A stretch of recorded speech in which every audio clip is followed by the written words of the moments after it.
The last book I want to cover is Gardening with Seeds.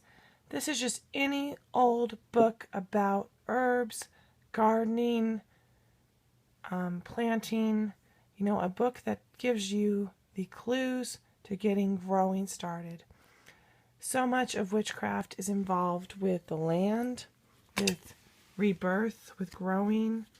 And if you can even just get started with a simple plant like mint, learning how to plant it, how to plant it at the right time period. These seasonal books you might see in the seed sections will tell you what moon phase to plant on and how to get your seeds to grow. The more you grow, the more you work with plants, the more mysteries of witchcraft you will discover and understand. I can't emphasize it enough. This is just one example of many books you could pick up. I'm not saying to get this particular one. This is just, a junky book. Any junky book on how to plant is okay.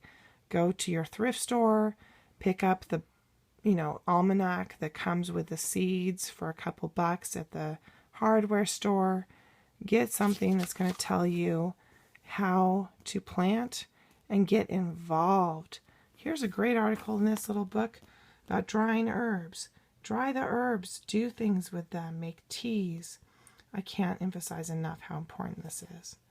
And then the last and final book is underneath all this. Oh, just a quick interruption. I hadn't covered this yet. This is representative of Earth. In most traditions, this is the paten. It is the witchcraft plate.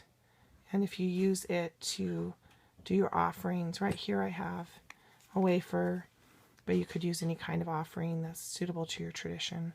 But underneath all of this is your own witchcraft book. In your own witchcraft book, you're going to have all sorts of clippings. My roommate's home. She's a witch too. You're going to have all sorts of clippings. You're going to have poetry. You're going to have poses that are important to do for you. You're going to have poetry that you've written that just speaks to, where you've learned. This I wrote. And, I even have a book list. I just cover it all. And this is important to have your own journey recorded. And you guys are getting a real little secret moment here. I don't want to give much more from it.